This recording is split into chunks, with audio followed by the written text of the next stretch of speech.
Hello दोस्तों, राधे राधे। स्वागत है आपके अपने YouTube channel Aryan Gyanoday coaching centre में। उम्मीद करता हूँ सभी लोग मस्त होंगे, स्वस्थ होंगे।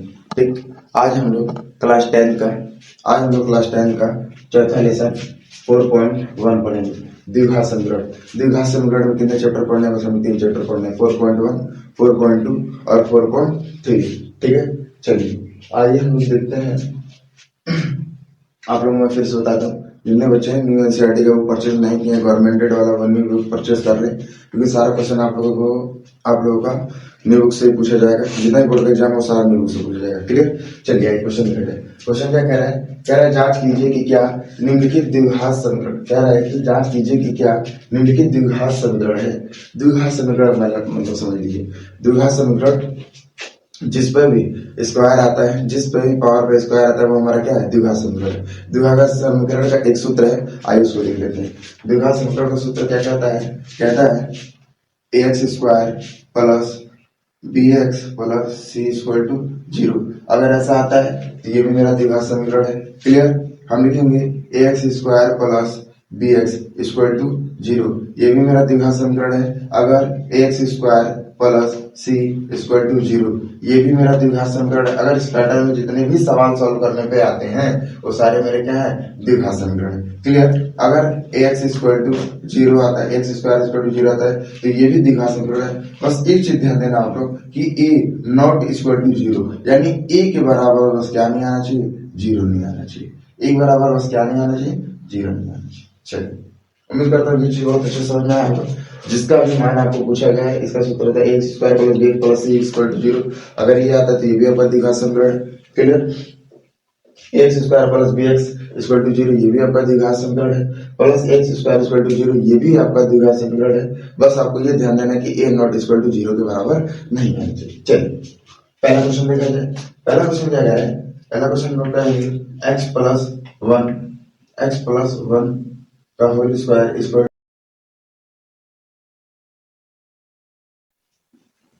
ठीक, चलिए हल में लिखेंगे।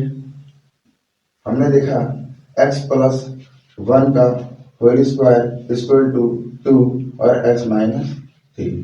क्लियर? आइए इसको सॉल्व करते हैं। इसको सॉल्व करेंगे हम क्या कर सकते हैं? पहले हमने देखा x प्लस 1 है और x प्लस 1 हमारा a प्लस b का होल स्क्वायर होता है। x प्लस 1 हमारा क्या हो रहा है? a प्लस b का होल स्क्वायर हो रहा है। तो कर लेते हैं, हम लिखेंगे x square plus 2x plus का 1 कर लेते हैं। कोई दिक्कत? चलिए इसका कर लेंगे गुणा इसमें, तो हमारे पास हो जाएगा 2x और 3 दूना 6। क्लियर? चलिए अब हम क्या देखेंगे? हमने देखा कि x स्क्वायर प्लस हमारे पास यहाँ क्या है? 2x है, प्लस का 2x, और ये प्लस में तो इधर थोड़ा सा कर लेते हैं, माइनस का 2x प्लस का 1 और माइनस में तो प्लस का 6 हो जाएगा। कोई डाउट यहाँ तक किसी को कोई डाउट? चलिए हम क्या करेंगे? लिखेंगे एक्स स्क्वायर प्लस माइनस, तो हमारे पास क्या बचा? जब यहाँ खत्म हो गया क्या बचा? 6 और 7, यानी हमारे पास x square plus 7 equal to क्या आता है?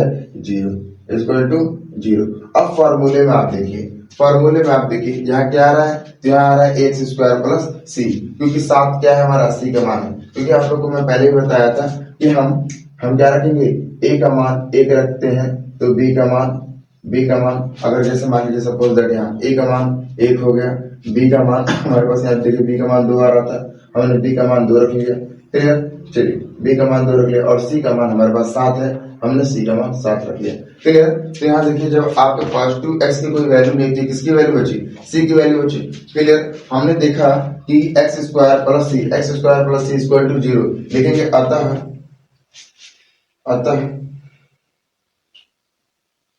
द्विघात समीकरण है। उम्मीद करता हूँ क्वेश्चन आपको बहुत अच्छे समझ में आया होगा। 1 शॉट में आप इसका स्क्रीनशॉट ले लीजिए। ठीक, आइए नेक्स्ट क्वेश्चन पे चला जाए। ठीक, आइए नेक्स्ट क्वेश्चन पे चला जाए। नेक्स्ट क्वेश्चन क्या कह रहा है? इसका भी क्या करना है? जांच कीजिए कि क्या निम्नलिखित द्विघात समीकरण है। इसका भी द्विघात समीकरण है। ठीक है, चलिए आइए लिखेंगे हल में हमने क्या देखा? हमारे पास क्या मिलता है? X square minus 2x equal to minus का 2 ब्रैकेट में 3 माइनस एक्स। इसको हम सॉल्व कर लेंगे तो हम इसको सॉल्व करेंगे तो हमने देखा कि यहाँ हमारे पास क्या मिलता है, x square minus 2x equal to 3 दूना 6 और क्या करेंगे 2x, तो माइनस माइनस प्लस का हमारे पास आ जाएगा 2x। चलिए आइए, हमने देखा हमारे पास क्या मिलता है, x square minus 2x, x square minus 2x और प्लस में तो इधर आएगा तो किसमें हो जाएगा बाबू, माइनस में 2x, और हमने देखा प्लस का ये माइनस में है, इधर आएगा तो प्लस में क्या हो जाएगा 6 इक्वल टू क्या मिलेगा हमारे पास 0, इक्वल टू क्या मिलता है हमारे पास 0। हमने देखा कि x square minus minus plus क्या हो जाएगा 4x और प्लस का 6 इक्वल टू 0। अतः हमने ये देखा कि कहाँ आ रहा है, हमने देखा x square plus bx plus c, यानी हम कह सकते हैं कि हम कह सकते हैं सर जी, अतः यह एक क्या है, यह एक द्विघात समीकरण है। यह एक क्या है, यह एक द्विघात समीकरण है। यह एक द्विघात समीकरण है। यह एक क्या है, द्विघात समीकरण है। आप यहाँ लिख लीजिएगा उत्तर। क्लियर? चलिए, बहुत शानदार। इवन सॉल्व में आप लोग को समझ में आया होगा। ठीक, आइए नेक्स्ट क्वेश्चन पे चलेंगे। ठीक, आइए नेक्स्ट क्वेश्चन पे चला जाए।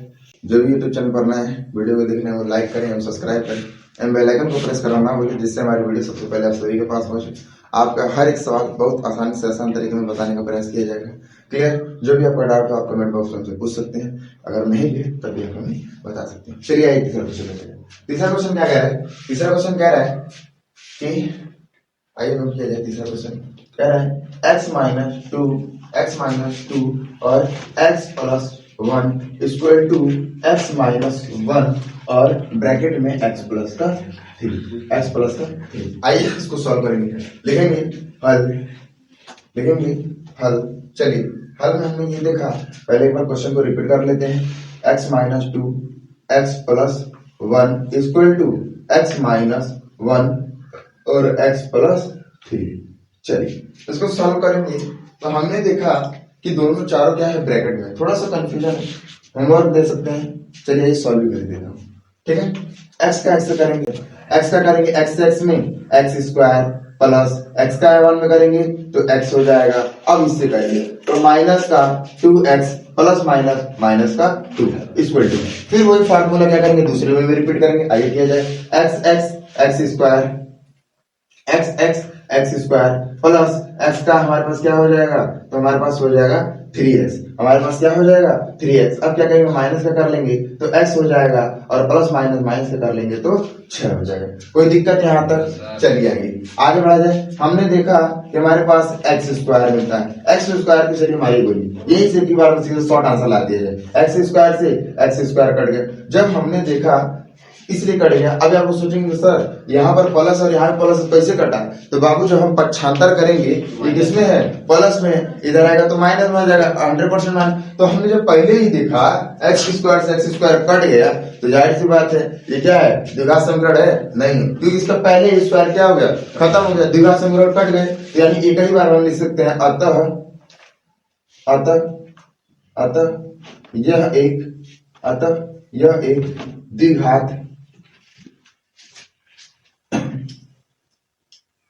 द्विघात समीकरण नहीं। अतः यह द्विघात समीकरण नहीं। उम्मीद करता हूँ 1 शॉट वालों को बहुत अच्छे समझ में आया होगा। आप इसके स्क्रीनशॉट ले लीजिए। चलिए, किसी को कोई दिक्कत? ठीक, आइए नेक्स्ट क्वेश्चन पे चला जाए। ठीक, आइए नेक्स्ट क्वेश्चन पे चला जाए। क्वेश्चन नंबर 3 क्या कह रहा है, सॉरी क्वेश्चन नंबर 3 लग चुका है ना। क्वेश्चन नंबर 4 क्या कह रहा है x माइनस 3 और नेक्स्ट ब्रैकेट में 2x प्लस 1 और हमें क्या मिला, तो हमें मिला x ब्रैकेट में x प्लस 5। चलिए, हमने देखा कि ये तो थोड़ा सा पहले वाला रूल आ रहा है, तो लिखेंगे हल में हमने ये देखा, एक बार क्वेश्चन को रिपीट कर देंगे। x माइनस 3 और नेक्स्ट ब्रैकेट में 2x प्लस का 1 इक्वल टू x ब्रैकेट में x प्लस 5। अभी आपने दोनों का तीनों का द्विघात समीकरण निकाला, इसको भी इसी तरह निकालेंगे। तो इसका होमवर्क चलिए ये कर देते हैं। बाकी इसका जो भी बच्चे वीडियो देख रहे हैं लाइक करें, और अगर हमसे पहले आप कमेंट बॉक्स में इसका आंसर बताते हैं तो बहुत बढ़िया है। चलिए देखते हैं। तो x का पहले मल्टीप्लाई कर लेंगे। तो हमने देखा x में x का मल्टीप्लाई करें तो x1 यहाँ है तो यहाँ क्या हो जाएगा 3x हो जाएगा, और प्लस का हमारे पास x कर लेंगे तो x हो जाएगा। क्लियर। माइनस का हमारे पास हो जाएगा 3 दूना 6x हो जाएगा, प्लस माइनस का हमारे पास क्या बचता है 3 बचता है। चलिए आइए हम क्या कर लेंगे, x से x का मल्टीप्लाई करेंगे, x स्क्वायर हो जाएगा, सॉरी यहाँ हो जाएगा आपका x में करेंगे तो 2x स्क्वायर होगा वो, तो क्योंकि यहाँ पर घात क्या है 1 है और यहाँ पे घात क्या है 1 है, सॉरी यहाँ देखिएगा 2x स्क्वायर होगा। क्लियर। चलिए x से x कर लेंगे तो x स्क्वायर, प्लस x से कर लेंगे तो 5x। हमने देखा 2x स्क्वायर प्लस में है तो माइनस का x स्क्वायर, हम क्या कर लेंगे, हमने देखा माइनस का 6x, माइनस 6x और माइनस से क्या कर लेंगे 5x कर लेंगे, और हमने देखा कि सर जी हमारे पास बचता है x, तो प्लस का हमारे पास बचा क्या x और माइनस का 3 इक्वल टू क्या 0, इक्वल टू क्या 0। चलिए प्लस माइनस यानी हमारे पास बचा क्या x स्क्वायर और माइनस प्लस 6 7 8 9 10 11 लिखेंगे 11x प्लस क्या है x माइनस का 3 इक्वल टू कितना हो जाएगा 0। हम क्या कर सकते हैं x स्क्वायर प्लस माइनस का 10x और माइनस का 3 इक्वल टू क्या आता है 0। यानी हमने देखा कि सर कि किसका समीकरण बनता है, तो समीकरण बन रहा है x square plus bx plus c का, यानी इक्वल टू क्या आ रहा है 0। यानी हम लिख सकते हैं अतः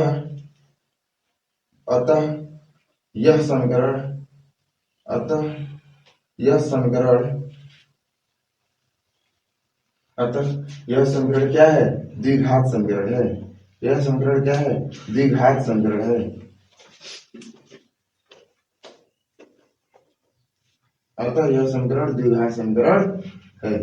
कोनो डाउट, किसी को भी थोड़ा सा भी डाउट? चलिए आइए नेक्स्ट क्वेश्चन पर चला जाए। आइए नेक्स्ट क्वेश्चन देखा जाए।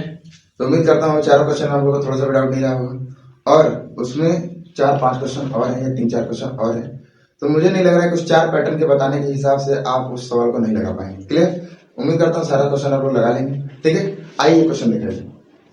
क्वेश्चन क्या कह रहा है, निम्न स्थितियों में गणितीय रूप से व्यक्त कीजिए। गणितीय रूप से व्यक्त कीजिए का मतलब क्या होता है, गणितीय रूप का मतलब वही होता है जो अभी आपने द्विघात समीकरण में कन्वर्टेड करके आपने बताया कि ये द्विघात समीकरण है, उसी प्रकार से इसको हम क्या कहेंगे, इसको हम कह रहे हैं गणितीय रूप से व्यक्त करना है। इसको भी उसी तरह से करना है, कोई इसमें लॉजिक अलग नहीं है। ठीक है। बस थोड़ा सा क्वेश्चन घुमा दिया है, बस क्वेश्चन को थोड़ा घुमाने की वजह से थोड़ा सा डिफिकल्ट हुआ, पर कोई डिफिकल्ट नहीं है, बहुत प्यारा क्वेश्चन है, इसका आंसर बड़ा प्यारा है। बोला क्या है, एक आयताकार भूखंड का क्षेत्रफल 528 मीटर स्क्वायर है। क्लियर। क्षेत्र की लंबाई मीटरों में चौड़ाई से दोगुने से 1 अधिक है। हमें भूखंड की लंबाई और चौड़ाई बनानी है। एक आयताकार भूखंड, आइए पहले हम एक आयताकार भूखंड बना देते हैं। हमने देखा तो पहले हम लिखेंगे हल। ठीक। चलिए माना आयताकार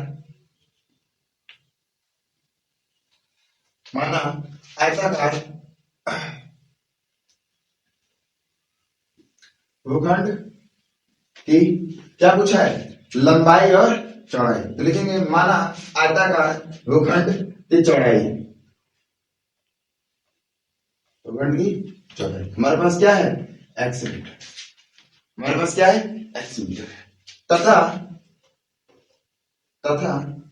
आयताकार भूखंड का लंबाई हमें बताना है। क्लियर।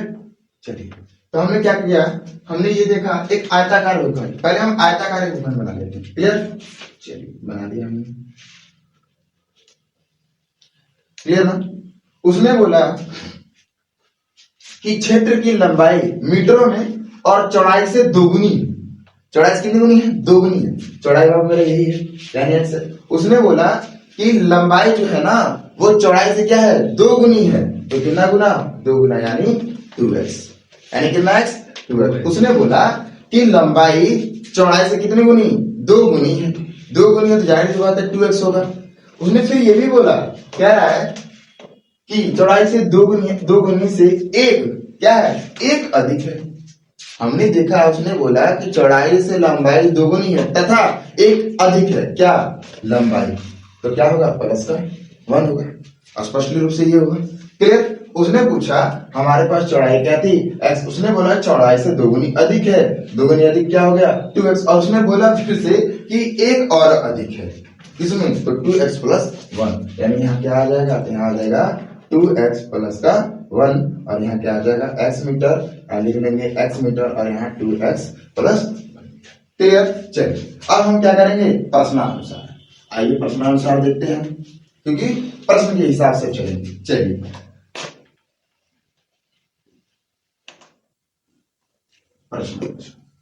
प्रश्नानुसार क्या कहता है, तो प्रश्नानुसार कहता है ना कि वो बोला एक आयताकार भूखंड का क्षेत्रफल, और उसने ये भी ध्यान दीजिएगा आप लोग, उसने भूखंड का जो क्षेत्रफल है, यानी जो इसका ये क्षेत्रफल है, क्षेत्रफल कितना दिया है 528, क्षेत्रफल कितना दिया है 528 metre square. Clear.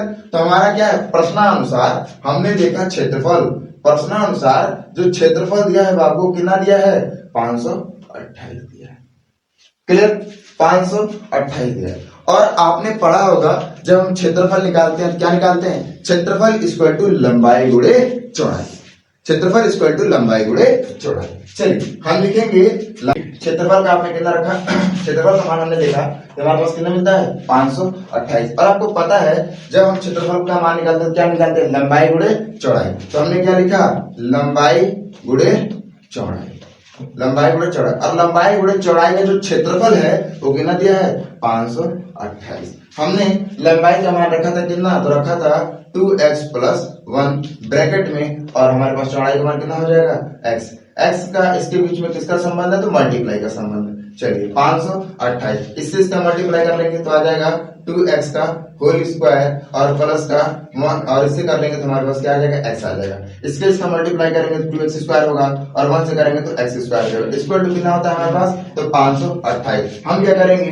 2x square plus x equal to 75 कर लेंगे, प्लस है तो माइनस में 500 कितना आता है 28 आता है। अतः हमने गणितीय रूप में से क्या कर दिया, सिद्ध कर दिया, और ये हो गया हमारा आंसर, ये हो गया हमारा आंसर। उसने बोला था कि निम्न स्थितियों में गणितीय रूप में व्यक्त कीजिए, और आपने क्या करें, गणितीय रूप में व्यक्त कर लिया। उम्मीद करता हूं क्वेश्चन आपको वन शॉट में समझ में आया होगा। क्लियर। चलिए आगे बढ़ते हैं, नेक्स्ट क्वेश्चन में चला जाए। ठीक, आइए नेक्स्ट क्वेश्चन पे। नेक्स्ट क्वेश्चन क्या कह रहे हैं, क्या रहा है, इसको भी क्या करना है, गणितीय रूप से व्यक्त करना है। लिखा है दो क्रमागत धनात्मक पूर्णांकों का गुणनफल 306 है, तो हमें पूर्णांकों को ज्ञात करना है। पहले तो हम क्रमागत सम और क्रमागत विषम और क्रमागत संख्या देख लेते हैं। पहले क्रमागत संख्या कैसे करते हैं और क्रमागत सम संख्या और विषम संख्या कैसे करते हैं हम देखें। अब निकाल दूंगा 100 मिनट में, अब शांत हो जाओ, आवाज नहीं आना चाहिए, आवाज नहीं आना चाहिए। ठीक, चलिए पहले हमने यहाँ ax square plus bx plus c equal to 0, पहले हमने उसका मान निकाला, अभी हम इसका मान निकालेंगे। इसने बोला कि क्रमागत संख्या कौन सी, तो बहुत अच्छी क्या होता है, क्रमागत संख्या में क्रमागत संख्या और क्रमागत सम संख्या और क्रमागत विषम संख्या में हम लोग क्या हो जाते हैं, कंफ्यूज हो जाते हैं। क्लियर। तो हम क्या करेंगे, पहले लिखेंगे क्रमागत संख्या,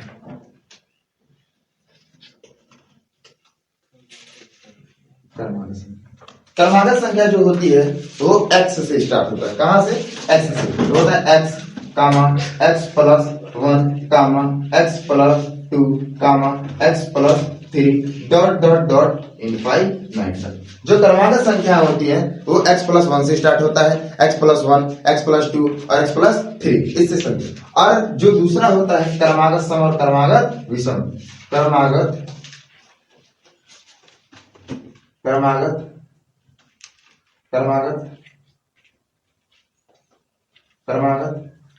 सम संख्या एवं विषम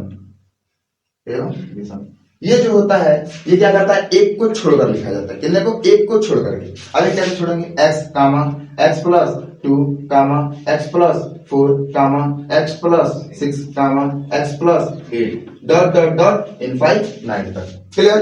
जो क्रमागत सम संख्याएं होती हैं वो क्रमागत सम संख्याएं एक्स से चालू होती है और x+1 x+2 x+3 dot dot dot infinite तक। और जो क्रमागत सम संख्या और विषम संख्याएं जो होती हैं वो किससे चालू होंगी, इसमें सम संख्या भी आएगी और इसमें विषम संख्या भी, कितना को एक एक वर्ड को छोड़ करके, एक एक वर्ड को क्या करके छोड़ करके।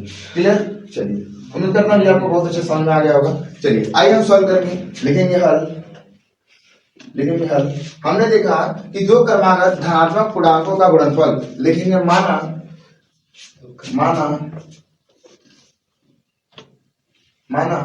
क्रमागत धनात्मक पूर्णांकों का, अब इसके बाद समझ में आ रहा, बहुत ध्यान माने में लोग तुरंत मानो से खदे दूंगा जानने का। धनात्मक पूर्णांकों का योग क्या है हमारे पास, x है। क्या है हमारे पास, x है। उसने बोला कि दो क्रमागत, कितने क्रमागत, दो क्रमागत लिखेंगे, माना क्रमागत धनात्मक पूर्णांकों का योग हमारे पास x है तथा दूसरे क्रमागत पूर्णांकों का योग हमारा क्या हो जाएगा, तो x+1 हो जाएगा। अभी मैंने आपको यही बताया।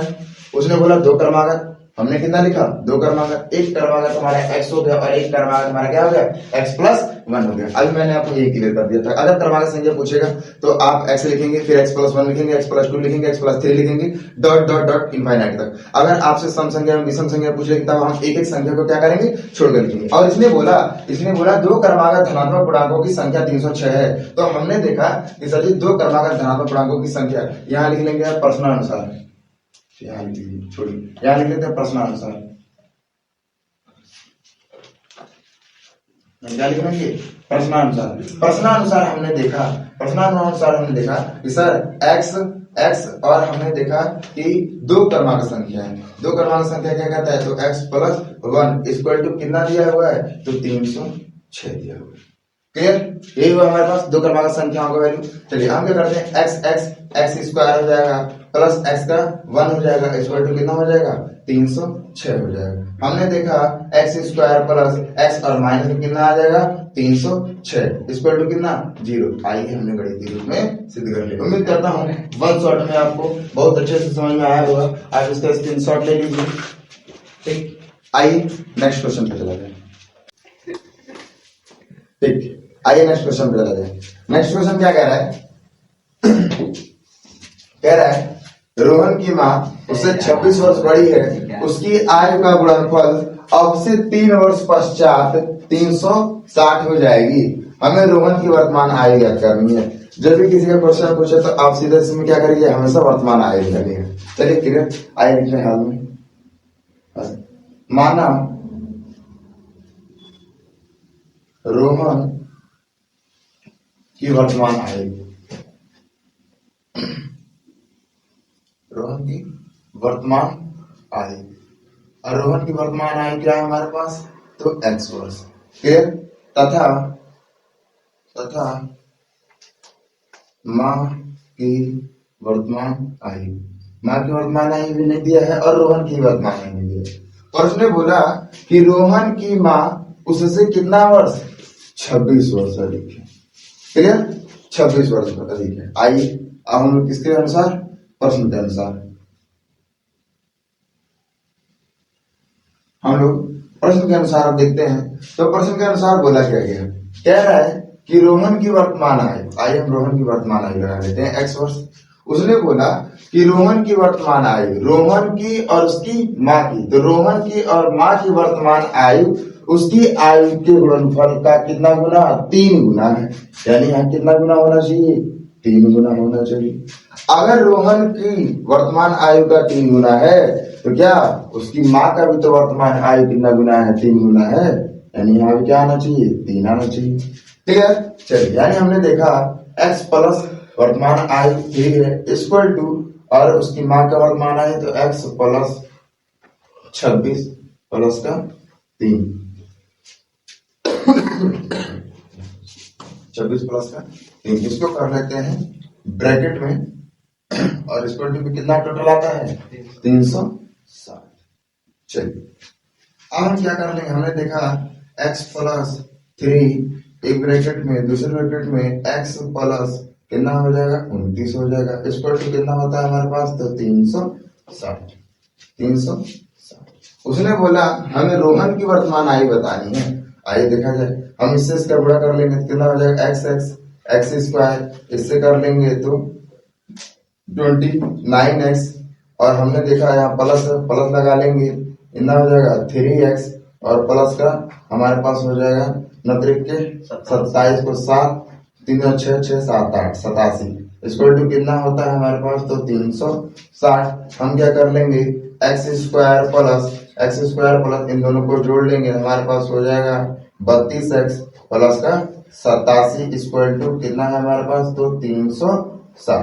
हमने देखा एक्स स्क्वायर प्लस 32x, और हम क्या कर लेंगे इधर आएगा तो माइनस में हो जाएगा, तो माइनस में होने प्लस माइनस माइनस होगा तो यहाँ माइनस का सिंबल हो जाएगा हमारे पास, और बचेगा क्या, तो हमने देखा कि 10 में से माइनस करने में कितना आता है तो 273। और उसने किस विधि में बोला था ज्ञात करने के लिए, गणितीय विधि। उसने किस विधि में बोला था ज्ञात करने के लिए, गणितीय विधि में। गणितीय विधि में आ गया। उम्मीद करता हूं प्रश्न समझ में आएगा, इसका स्क्रीनशॉट ले लीजिए। आइए नेक्स्ट क्वेश्चन पे चलेंगे।